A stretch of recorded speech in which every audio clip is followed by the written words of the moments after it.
Welcome back, Wolfpack Gorillas here, and we have more news about this new Pokemon thing, as well as better drawing. So this is what we saw yesterday, and this is what we have today.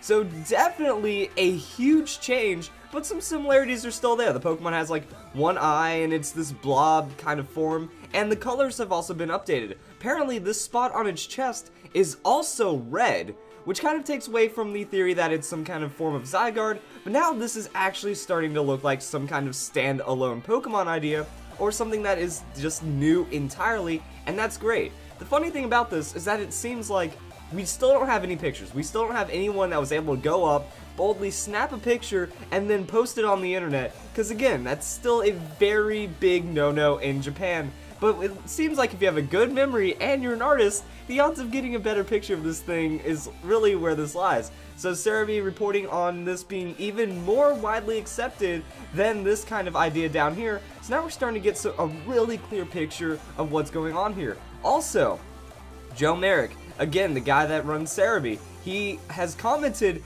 this image is completely fake. This image of this blob coming out of the thing, that's a fake right there. So people that were thinking that that's more like it, that's just not the case, because now we're getting even more information about what this Pokemon looks like. So we have green, we have red on the chest, and it just seems like some form of very adorable ghostly blob. Like, it's so happy, it's great. Like, this is a really cool idea.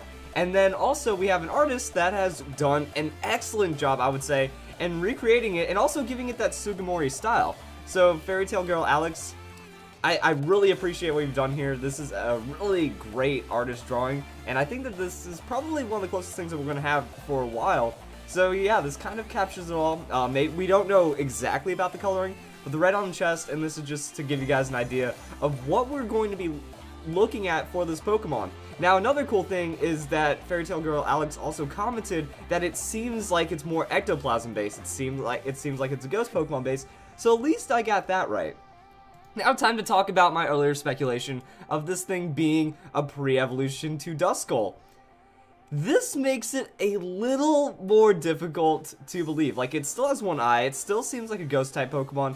Ectoplasm, you know, I feel that it can still go from green to Duskull. That's not the problem here. The problem here is that it doesn't look like this. I was thinking that if we had more of like a skull shape to it and then the blobbiness to go through with it, that could kind of just resemble Duskull, but overall, still looking pretty interesting on what this thing could be. And the reason why I said Baby Duskull is because that is one of the coolest things. If I am by some miracle correct in that, that is one of the biggest calls that anyone could ever make for some kind of speculation, and that's the fun of all this news. I am still incredibly hyped about this. I don't care if I'm necessarily wrong, because there's really no wrong in being excited about Pokemon and trying to come up with new theories on what the game could be. Also, in just kind of digging around for 7th generation Pokemon theories and stuff, this video popped up, and it has baby Pokemon that can be introduced in 7th generation.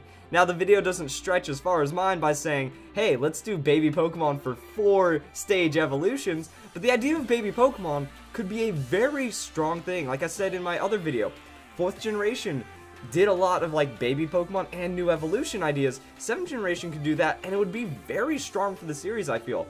That one, we capture that nostalgia, and then we can also just expand in the game, we can expand in the lore, we can make this a lot more of a solid series. Also, hey, my video's over here.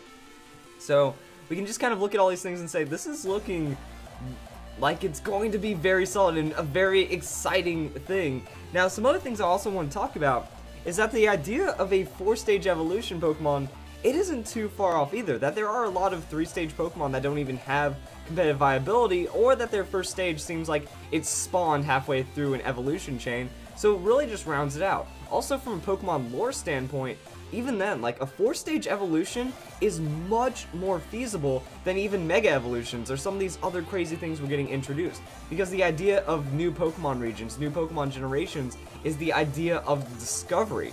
This Pokemon has yet to be discovered. There's more regions of Pokemon yet to be discovered. It branches off like that.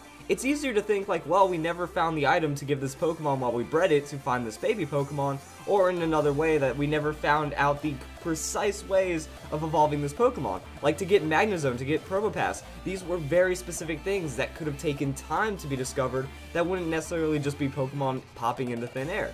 And some evolutions do that, some Pokemon do that. So branching off on existing Pokemon is much more likely.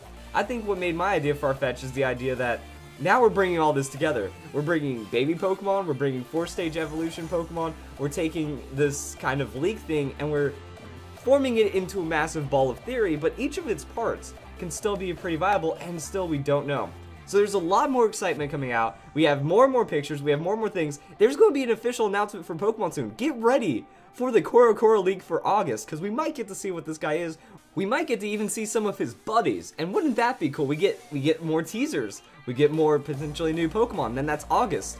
That means we get all of like the holiday of just potential Pokemon leaks, and then we start to go strong into what could be the 7th generation and new Pokemon games. So it's looking pretty big right now. I'm still incredibly hyped. I don't know why people have to be so angry over the internet though, especially when like a lot of comments feel like they never even watched my video. Oh well, what can you do? Hopefully you guys enjoyed this video, and I hope you all have a nice day.